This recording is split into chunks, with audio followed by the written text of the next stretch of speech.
Bonjour ou bonsoir en fonction de ton fuseau horaire, PADMC de la PMC Win Consulting, toujours à votre service par de grandes et grandes valeurs. De nouveau, bonne année 2025. Ceci est, n'est-ce pas, la deuxième vidéo dans laquelle je m'adresse directement à mes followers, à ceux qui suivent cette page et à ceux qui vont suivre la page pour la première fois à travers cette vidéo.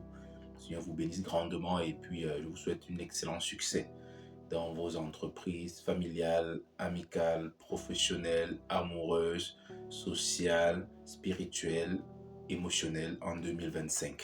Et je vous le souhaite vraiment de tout cœur.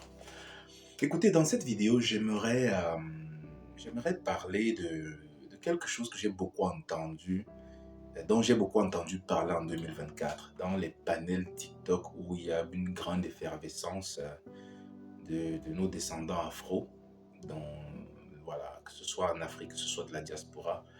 Il y a ce sujet de la polygamie qui revient constamment. Et aujourd'hui, j'étais curieusement, justement, je suis passé par le live de ma soeur Michelle, à qui je fais un petit clin d'œil. Et là, dans ce live, il y a dans cette question qui est revenue. Que pensez-vous de la polygamie? J'ai rien entendu les mêmes choses que j'entends d'habitude. Et je vais essayer de faire, j'ai fait cette vidéo parce que je me rends compte que c'est la première fois dont j'en parle dans une vidéo. Alors, une des premières choses que je remarque quand on parle de polygamie, c'est déjà le fait que beaucoup d'hommes aujourd'hui, en particulier les Bantous qui revendiquent cette polygamie, qui sont un grand peuple africain qui a été grand jadis, mais je ne sais pas aujourd'hui s'il est grand et en quoi est-ce qu'il est grand, c'est qu'ils vivent de cette nostalgie, de cette polygamie d'antan. Non, c'est une bonne chose pour le Bantou. Un Bantou doit être polygame, sinon c'est mieux de laisser tomber. La première chose que j'aimerais dire, c'est que beaucoup ne savent pas quand on parle de polygamie, c'est que ce n'est pas seulement l'homme qui peut avoir plusieurs partenaires, contracter plusieurs mariages. C'est-à-dire la polygamie, si vous allez regarder dans les dictionnaires, c'est le fait d'avoir plusieurs liens officiels, c'est-à-dire enregistrés dans une mairie, c'est-à-dire des liens légaux, pas des liens cachés, officieux dans les quartiers comme les cheese en Afrique, là, ou tout ce que vous appelez, ou bien même ici, le fait d'avoir des bureaux cachés, non. C'est le fait d'avoir une relation officielle, donc reconnue par l'État, ou bien par le village dans lequel vous vivez, si c'est une zone rurale. Et on n'a pas dit là-dedans que ce n'est que l'homme qui peut l'avoir. Une femme peut être polygame. L'homme polygame, c'est la polygynie. La femme polygame, c'est la polyandrie. Donc les deux entrent dans la polygamie. Ce que dans le panel, il y a certaines personnes qui ne connaissaient pas apparemment cette réalité. Donc je me pose la question, quand ils ont entendu parler de ce que j'ai donc rappelé en parlant de ça, est-ce que leur idée sur la polygamie a changé? C'est la première question que je me pose. Donc quand on parle de polygamie, monsieur, pour nos régimes en Afrique qui valident encore la polygamie devant un maire le jour d'un mariage, on demande à l'homme et à la femme. Si l'homme dit oui, la femme dit non, on renvoie le mariage est annulé. Vous allez le reprogrammer. C'est une incompatibilité du point de vue étatique, du point de vue législatif. C'est pas possible. Les deux doivent dire oui, parce qu'on sous-entend que les deux peuvent prendre d'autres nouveaux mariages pendant que la relation en cours est encore valide, pas de divorce. C'est ce que ça veut dire. Donc, est-ce que nous, nos frères bantous, nos hommes bantous, sont d'accord que leurs femmes puissent, en régime polygamique, avoir 2-3 maris également? C'est la première question que je pose aux polygames. Il y a ceux qui sont pour la polygamie, première chose.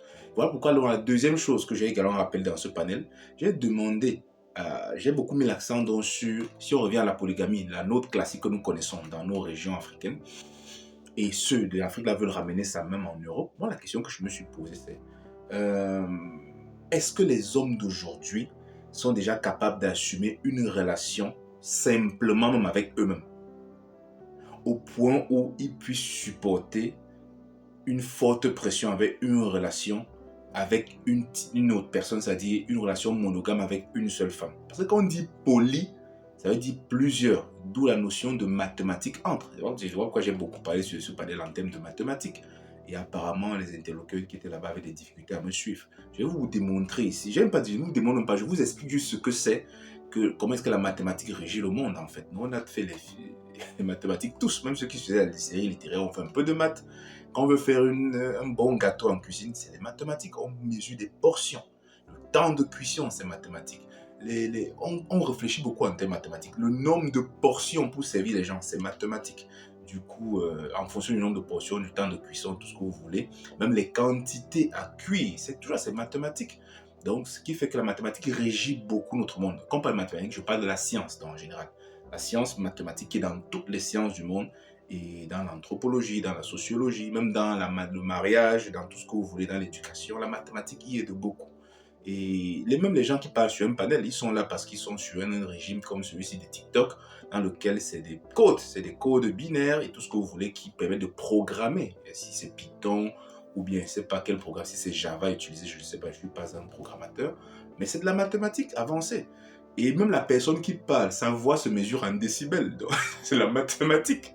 Et j'ai dit là-dedans quelque chose, par contre, maintenant, quand il faut construire la pensée, dans un mariage, déjà, où on prend une seule personne, on peut vivre à deux dans 20 mètres carrés. Une chambre avec sa petite cuisinière et sa douche. Mais quand on commence à avoir des enfants, il faut plus d'espace. Ça devient, c'est mathématique, ça inclut qu'il faut agrandir les ressources pour qu'il y ait plus de gens qui vivent dans la famille. C'est pareil, aller prendre une deuxième femme, signifie non seulement prévoir qu'elle puisse avoir ses 1, 2, 3 enfants, du coup, mathématiquement, on doit agrandir les espaces. Il faut avoir plus de ressources. Il ne faut pas seulement avoir plus de ressources financières, il faut aussi les ressources émotionnelles qui vont avec. Il faut les ressources de la maturité spirituelle qui vont avec. Il faut les ressources logistiques, c'est-à-dire argent, espace, déplacement, habillement, chauffage, tout ça, c'est des ressources. Donc, qui dit ressources dit mathématiques, c'est grandir en chiffres, c'est grandir en pensée, c'est grandir en ressources et surtout, c'est grandir en administration de ces ressources. Donc, c'est purement philosophique, spirituel et mathématique. Je n'ai pas compris comment les gens qui pensent à la polygamie me réduisent en disant que chacun fait ce qu'il veut, on n'interdit pas ça, chacun fait ce qu'il veut. On n'a jamais dit qu'on l'interdisait. Moi, je ne dis pas de l'interdire, j'ai juste dit dans ce panel, pour avoir toutes ces ressources que je viens de citer, et en plus de ça, avoir, les gens appellent ça le cardio. La gestion émotionnelle est très complexe, déjà avec nous-mêmes. On ne maîtrise pas nos réactions face aux actions des autres. Imaginons donc face à l'action d'un ou plusieurs conjoints. Il y avait un conjoint, la vie est compliquée. Imaginons plusieurs conjoints. Et les hommes que je vois sur TikTok, là, n'ont pas seulement ces ressources, mais la majorité d'entre eux, c'est des personnes qui ont des problèmes interpersonnels avec eux-mêmes. Ils sont très immatures.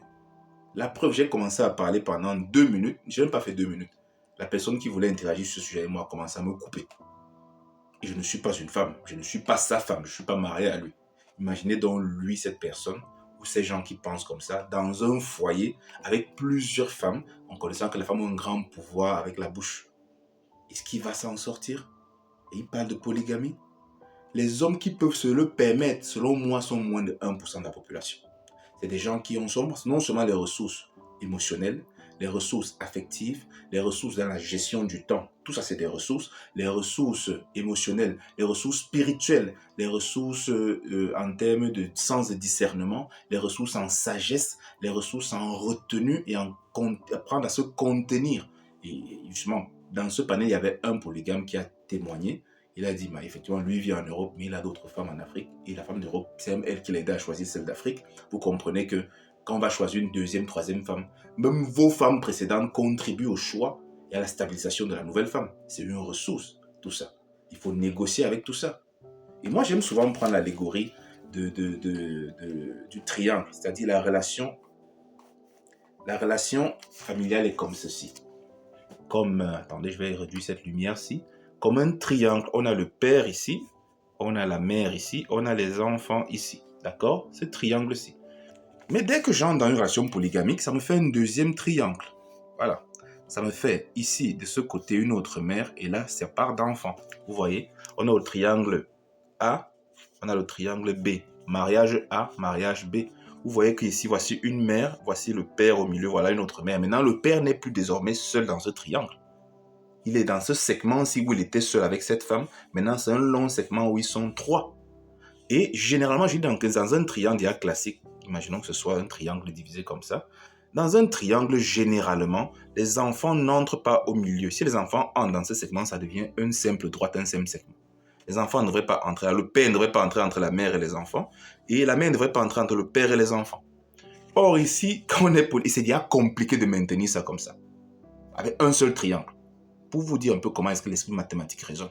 Imaginez maintenant de mettre là au milieu, le père, s'il y en a un deuxième triangle, il y en a une deuxième femme ici, avec sa part d'enfants. Le père se retrouve entre le segment des enfants, dans le segment des femmes. Vous voyez comment ça devient complexe? C'est-à-dire comment mathématiquement c'est compliqué à gérer.